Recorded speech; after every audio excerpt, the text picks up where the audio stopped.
You're listening to Side Hustle Pro, the podcast that teaches you to build and grow a side hustle from passion project to profitable business. And I'm your host, Nicaila Matthews. So let's get started. Hey guys, this is Nicaila here, and you're listening to episode 47 of Side Hustle Pro. Now, this episode actually wraps up our theme for the month, which is how to make a living doing what you love. Today on the show, we have a woman who truly epitomizes the theme of this whole month. Her name is Christine Llewellyn, and she's the founder of Christine Joy Design.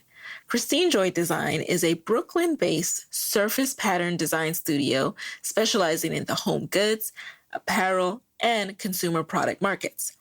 I first learned about Christine from a video on Facebook that shared her journey to entrepreneurship and a partnership she did with West Elm. I actually saved this video 2 years ago just for inspiration before I even had any plans to start the Side Hustle Pro podcast. And when I did start the podcast, I knew I would eventually need to have Christine in the guest chair. One of the reasons I was so intrigued by Christine is that she already had a successful career as a marketer when she said, you know what? This is not what I really want to be doing with my life. And so she pivoted to found Christine Joy Design. How many of you have ever thought, oh, it's too late, or I've been doing this for so long, I don't want to start over? Well, today's episode just might make you rethink all of that. On today's show, Christine gets into why you shouldn't be afraid to pursue your passion, no matter what stage you are in your career. How she took a leap of faith and started over from scratch. How investing in herself and her business led to big rewards with major brand partnerships. Plus, she gets into all of the revenue streams in her business and how she's continuing to grow her brand. I really, really love what Christine has to share. Before we get up close and personal with Christine, though, I want to let you know that this podcast is brought to you by FreshBooks. For all of my side hustlers out there, FreshBooks recently unveiled an all-new version of their cloud accounting software. It's been redesigned from the ground up and custom built for exactly the way you work. Get ready for the simplest way to be more productive, organized, and most importantly, get paid quickly. I've been using and loving these features ever since I jumped back into FreshBooks this year, mainly because not only is it user-friendly, but it's also packed full of powerful features that you need, like creating and sending professional-looking invoices in less than 30 seconds, setting up online payments with just a couple of clicks, and seeing when your client has seen your invoice.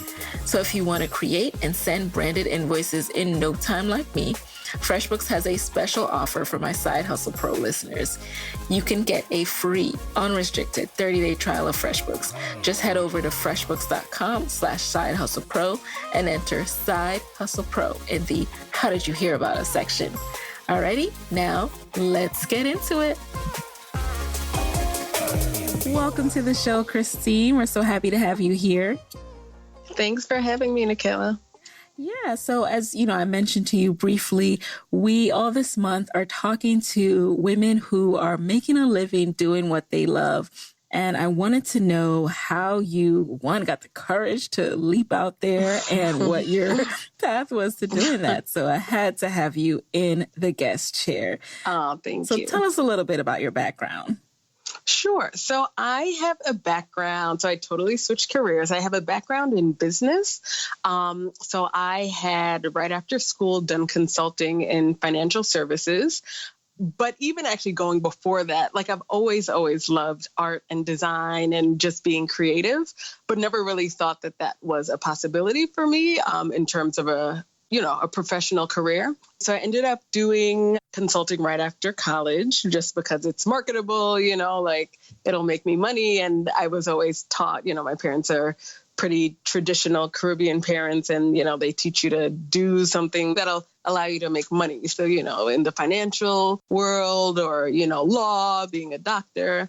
So I was sort of going down that path and sort of fell into business. I had an internship with the Inroads program and was doing consulting with PricewaterhouseCoopers, so a large accounting firm. And I just knew it wasn't the right fit for me. But I spoke to people and tried to sort of get a sense of, okay, well, I'm already down the business path. What type of career would be more fulfilling? So I knew that I liked being creative, and a lot of people that I spoke to pointed me into marketing or suggested that I check out marketing. And the more I learned about marketing, it just sounded like a much better fit for me than was consulting in financial services. So I decided to go back to school, get my MBA, received my MBA from the Ross School of Business, and after worked at American Express doing marketing. So I was a marketing manager at American Express. And it's just so interesting when I look back at that experience of being at American Express and just how pivotal and important it was when I think about where I am now. So I was on a project where I was working very closely with designers. We were coming up with new signage for American Express to put in Universal Studios parks, because that became the official card of Universal Studios. So we were coming up with an actual thing that we had to develop. And it was cool because it was very innovative for American Express. So I was working with an industrial designer who was coming up with the look of the product and, working out the whole mechanics of it. And also with a graphic designer who was coming up with the messaging and like the posters and stuff like that. And I just found that every single time that I met with them, I was wanting to be on their side of the table and just so much more interested in what they were doing than what I was doing. So I was working on more of the strategy, and that part, excited me as well, but not anywhere near as much as the creative aspects of the project. So I just think I was really lucky, in hindsight, looking back at my experience, to have been placed on this project where I was working so closely with creative people who just encouraged me really to pursue a creative career. I remember actually one of the guys on the project who started his own graphic design firm sat with me after a meeting literally for like almost an hour, just showing me all of the stuff that he's done with Amex and with other companies. And it just really opened my eyes and made me realize that just because you're a creative person does not mean that you have to be broke, does not mean you have to be a starving artist. Like that, to me, is just it's just not accurate. And at that point, I wish I had met him sooner, to know that, I could be creative and I could have great clients who could pay me well, So that to me was a real eye opener.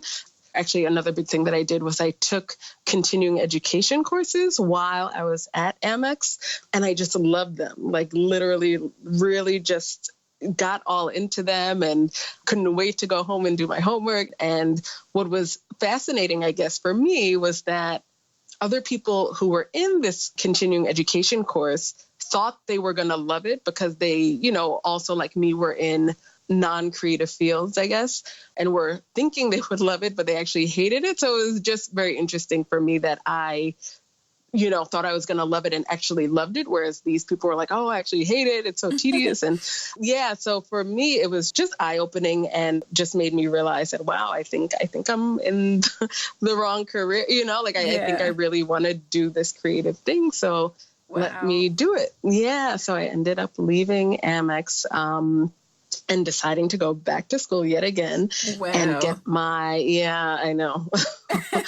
to get my master's degree in industrial design, which is basically a fancy way of saying product design. Yes. I want to pause here because this is such a critical point that I want to drive home. And it's one of the reasons I was so drawn to your story is because you were pretty far ahead. You'd gotten your graduate degree, not just, undergrad degree. And so many of us, I know this because my peers and I are in this situation now where we've, recently out of business school, and you start to feel like, well, I'm stuck. Like this is what I've been doing for so many years. What else am I going to do? I'm not going to go back to school again. Like I'm done. But that's you were not afraid to pivot. Talk to us about that process. Were you afraid of incurring more debt, or just how did you have the guts to go out and do that? Yeah, I definitely stressed a lot about it before deciding to do it. And it really did take me a while. So I was at Amex for 3 years. And I think I would say maybe after the first year, I kind of knew that I wanted to do something creative. It was just a matter of making sure I did the proper research and talk to people before jumping back in and going back to school again. So it's something that I literally like went back and forth on for probably about 2 years before deciding that I just need to do it. I tried to sort of step back and look at the bigger picture. And I was at the time, I was maybe 29 or so. And just knowing that I just didn't really enjoy what I was doing. And I was like, okay, I'm going to be working for at least the next 35 years, like I haven't been in any one industry for that long, so it's not like I've been doing business for forever, in the grand scheme of things. So I feel like when you take a step back and think about, okay, well, how many more years of work do I have in me, And when you think about the, say, 3 or 4 years that you've been in your particular job post your MBA, it's actually not that much, So I feel like sort of reframing it and thinking more about the future and what can I do now to get me to that point where I want to be, Yes. Yeah. And I just feel like I couldn't imagine myself sort of in the same position or even in the same industry, really, say in 10, 15 years. Or if I was, I knew that I wouldn't be happy. And I know that, life is short. Like, I just feel like in financial services, yes, I could do the job, but I never felt like, oh, I just excel so much. Like I didn't feel that way and I just wasn't that passionate about it. Whereas with design, I feel like I try hard. I'm really into it while I'm doing it. And people recognize my talent, I guess, so that's been really nice to be recognized and, just to be in an industry where your talents sort of stand out and you stand out because you're passionate and you also have the talent. Got it. And something else I feel like, if this was the textbook right now, I would be highlighting something you just said. And you said that you have to reframe your thinking. So thinking about everything you've done in the past and using that to decide what's going to happen in the next 4-5 decades of your life is just ridiculous. That's right. Like, think about the future and what you want that to look like instead of being like, well, I've been a management consultant for as long as I can remember. Like, no. Exactly. Yeah, really. I mean, definitely. And I also want to stress too that it takes a while. Like it really took me, I would say, probably a good 2 years of going back and forth and thinking, oh my God, I just got this MBA. Am I crazy to go back to school? So yeah, there was a lot of that. I think a big part of it too was my fiance at the time, or was he even my fiance? But my boy, we've been together for forever. But he was, I think, especially once I started taking those continuing education classes and he saw how into it I was, he was like, what are you doing? Like, why is it even a question? Like, you are just so passionate about this. Go for it, So, it helps also to have somebody who is, just very supportive of what you do and celebrates all of your wins and is there for all of your failures, So he is definitely a huge part of my deciding to go back. Yeah, because he's just been so supportive. And that's what we like to hear. Yes, absolutely. I couldn't have done it without him. So yeah, so that's also a big part of the, background story as well. Okay. So once you had finally made the decision, you're back at school now for design. What was that period like? Were you side hustling? You're still working at Amex. Did you have a plan of what you wanted to do when you graduated? I did, actually. So when I started my program, I had it in mind that I would come out and do design consulting. So say working for, I don't know if you've heard of these companies like IDEO or Smart Design and Frog Design. Yeah, because to me, it was a really nice sort of marriage of my interests and my skills. So I have the MBA. And I would be working with companies on business issues, but that revolve around design things, So to me, it felt like, oh, this would be perfect. But the more I spoke to people who actually were at those companies, the more I realized that at the end of the day, it is a consultancy. So you're beholden to the client. Sometimes you have to work long hours. It's sort of consulting all over again. And I had come from that. So in my mind, I was like, well, do I want to do that again? To me, that doesn't make sense. I came from consulting, even though this would be design consulting, but still just like lifestyle became much more of a priority. And I think that there's something to be said about where you are in life as well. So for me, when I started design school, what happened is so much has happened, but basically I had just got married and then found out that I was pregnant right before I graduated. So for me at that point, having a particular type of lifestyle or work-life balance became more important to me. So I started to really look within and think about what type of lifestyle do I want and what sort of creative path will afford me that type of lifestyle. And I came upon this online course. It was just like a month-long course about surface pattern design that I came across when I was just trying to think of, okay, well, I'm about to finish this degree. What should I do? So it's basically creating patterns and art in some cases that manufacturers will then either license or buy from you to apply to their product. So to me, it felt, who knew? Yeah, I know. Yeah, it was really amazing. It really was amazing because it just sounded perfect to me. Just practically speaking, product design, you kind of need more space, and we live in an apartment where I don't have a ton of space. So to me, it just felt like a perfect fit. And I'm still working with manufacturers. I'm not dealing with the actual manufacturing, but I feel like it's been companies that I've worked with have really appreciated the fact that I know a bit about what manufacturing entails and some of the limitations and that type of thing. Mm-hmm. So yeah, that's how this came about. So when did you formally start Christine Joy Design, and when were you officially charging for your services? Yeah, so I formally started in May of 2014. And I decided that if I was going to switch careers and, switch it in such a big way, I should also launch my company in a big way. So what I ended up doing to launch is I decided to exhibit at a trade show called Surtex. And this trade show is specifically for, I guess, artists who want to get their patterns on products, so mostly home goods, but also like stationery and just different things. So it happens once a year at the Jacob Javits Convention Center, which, is like a big convention center. So it was a little intimidating, but I figured if I was going to make this change and make this shift, I should try and get in front of as many people as possible. And I really, now when I think about it, I think it was the best decision I ever made. It wasn't easy. I definitely had quite a interesting time doing it. I was breastfeeding at the time because I just had my second child. Oh my gosh, 2 whole children. Yeah.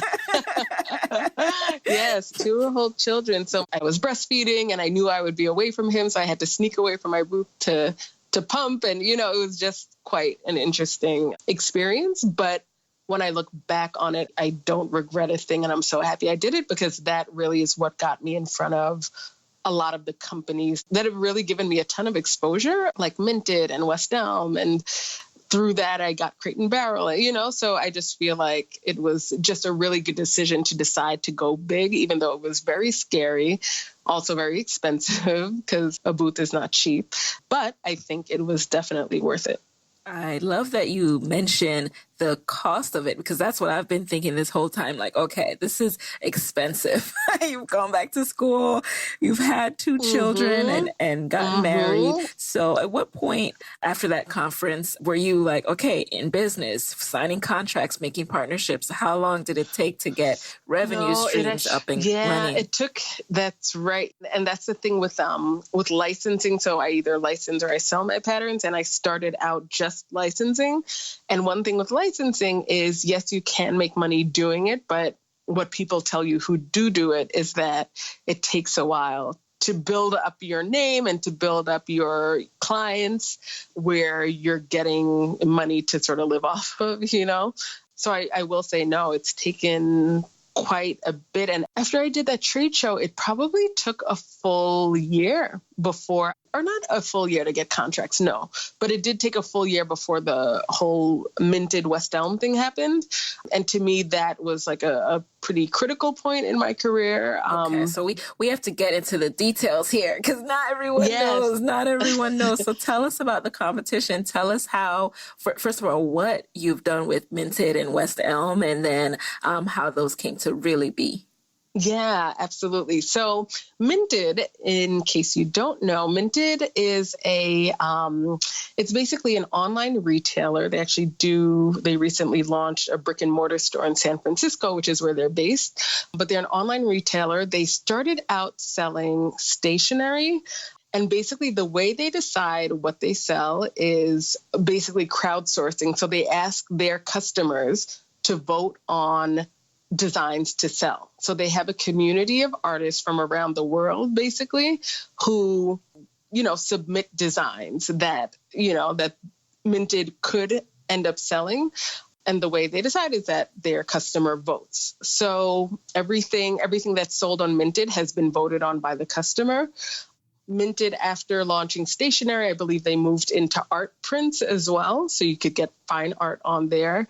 And then most recently, they've also launched a home goods line as well. So every year for the past, I think, 4 years, they've done this collaboration with West Elm.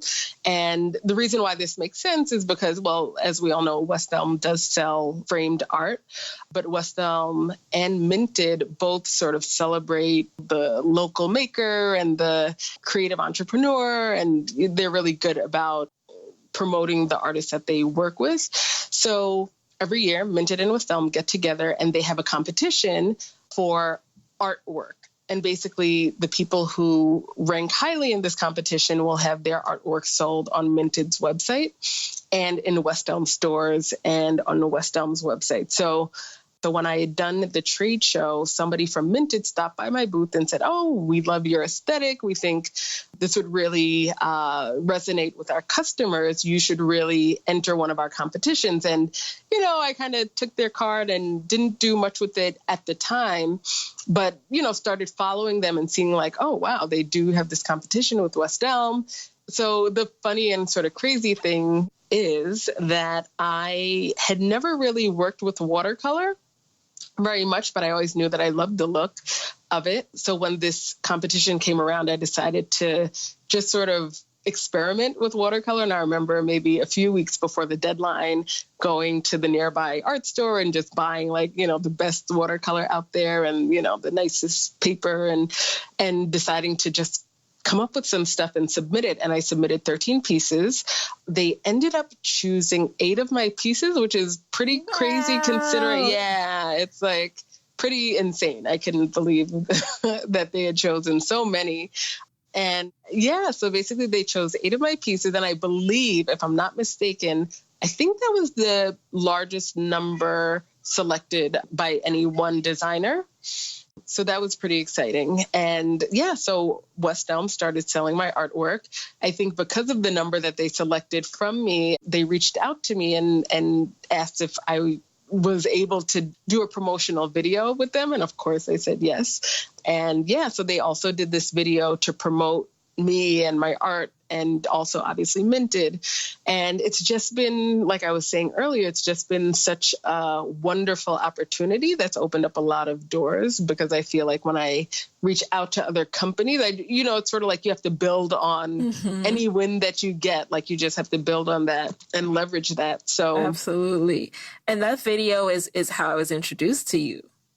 Oh, yes, you were saying. That's so interesting. Yeah, that was, such a wonderful marketing tool, you know? So it's like, it was just amazing to have that opportunity to work with them. Is that when you really started to reap like profit and rewards in your business? Yeah, definitely. The nice thing about this business as well is that there aren't a ton of like overhead costs, like I sketch in my sketchbook and I paint and I draw.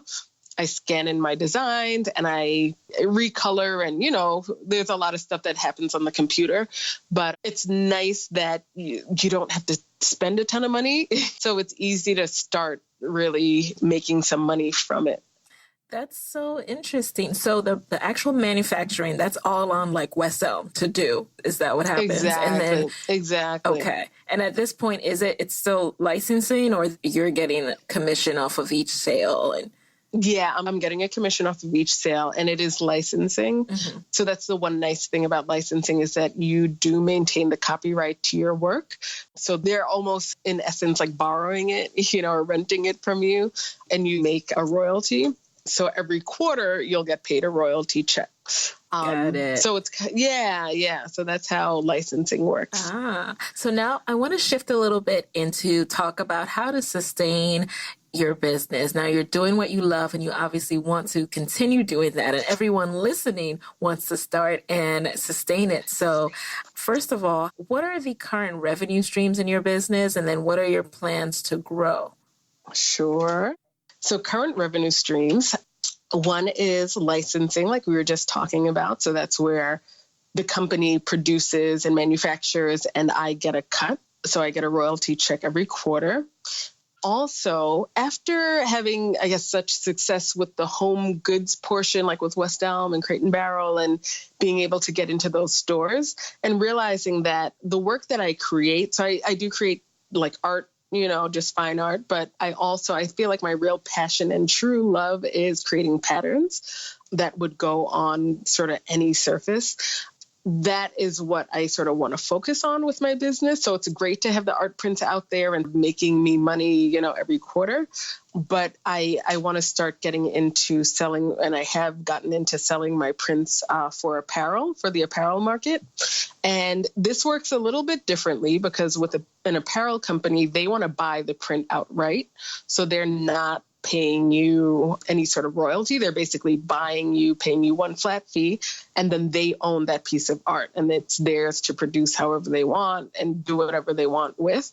But I've just found that to be a much better way to make money immediately, because with licensing, it's like, yes, it's great, but then you're waiting every quarter to receive any sort of money, and you don't know how much you've sold with licensing. Mm-hmm. It's not like they tell you as things sell. So that's one of the downsides, I think, of licensing. Whereas with selling outright, yes, you're losing the copyright, but if you produce a lot of stuff, it kind of doesn't matter at the end of the day, or at least that's how I feel. So the other stream of income is just selling patterns outright to the apparel market. And the same could be done for the home goods market. I just have sort of focused on apparel for now. I also sell art prints. So on my website, you could just buy an art print. So that's another stream of income.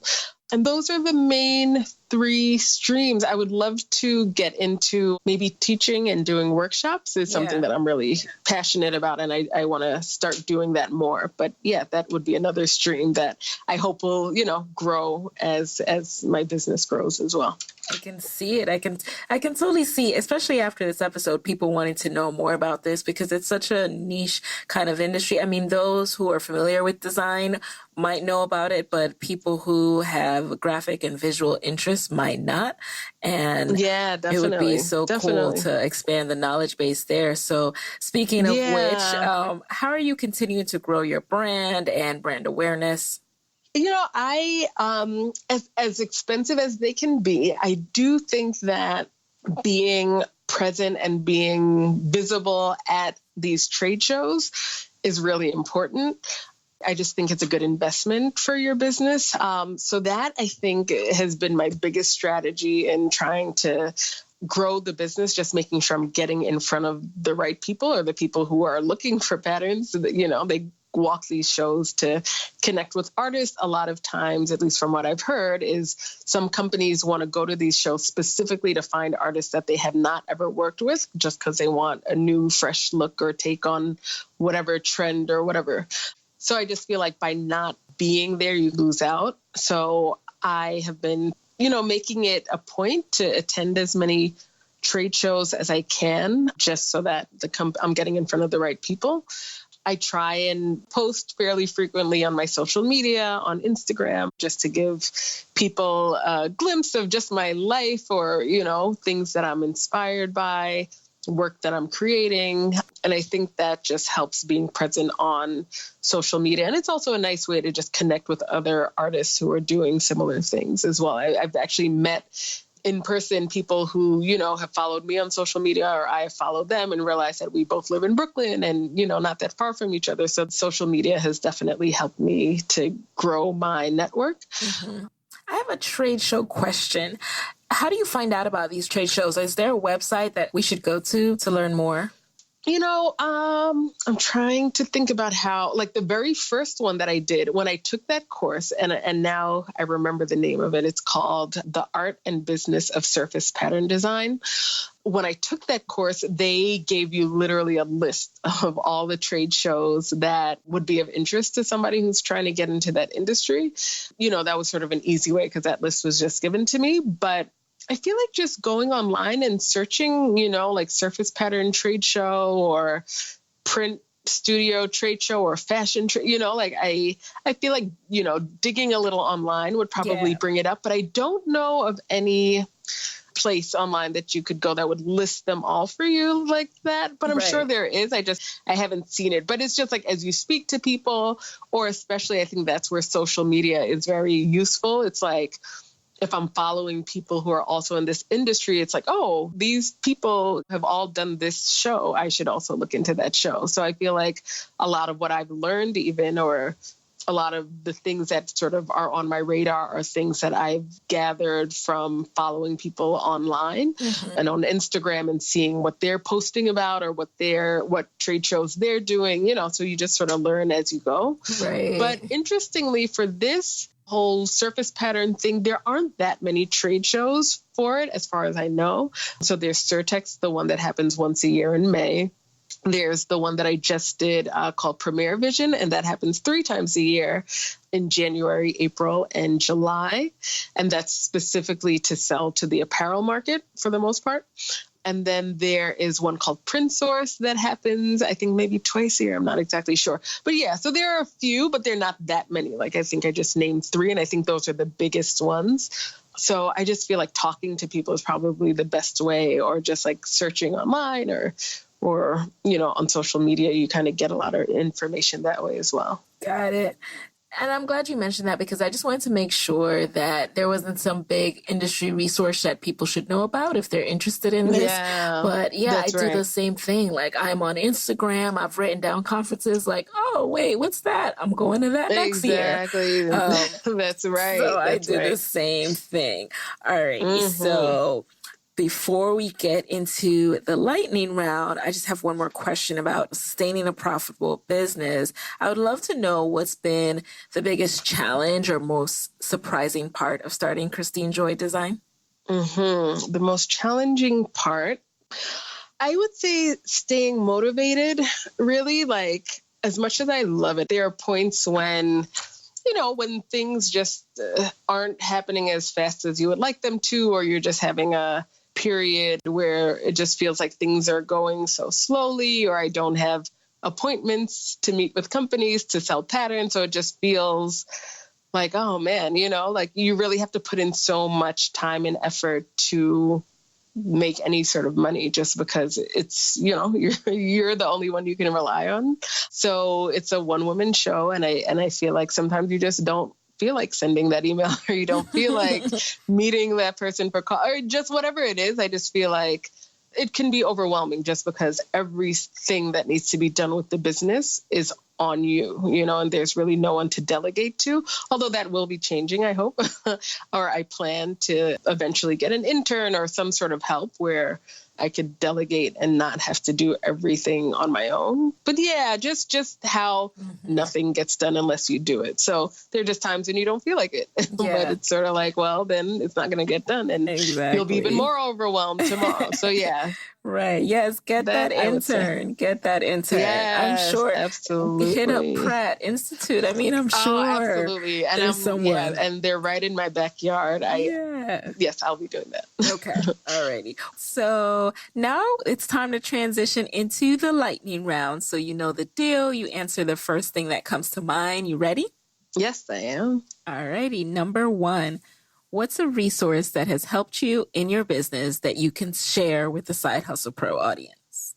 For me, actually, the biggest resource that I would recommend anyone who's even thinking about getting into this business is The Art and Business of Surface Pattern Design.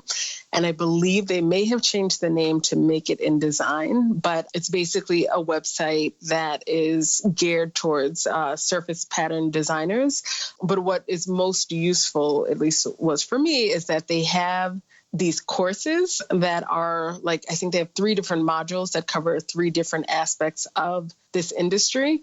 And you do have to pay. It's an online course, but they give you a ton of information. So I think it's well worth the money. So that is something that I would recommend everyone sort of look into if you are interested in getting into this business. Nice. Number 2, what's been the best business book or podcast episode that you've consumed this year? I recently read a book by Austin Kleon called Show Your Work. And that has just been really just a very good read. It's an entertaining, kind of light read, but it talks so much about how important it is for creative people to share their work. And he's speaking, I think, just in general, but also specifically about social media. And for us creative or visual artists, Instagram is a huge thing. So he just talks about how important it is to show your work and to share what you're doing and to not be so consumed by, if I show it, somebody's going to steal it, or, just sort of getting past that, even though that is something, you do have to be smart about when you are sharing your work.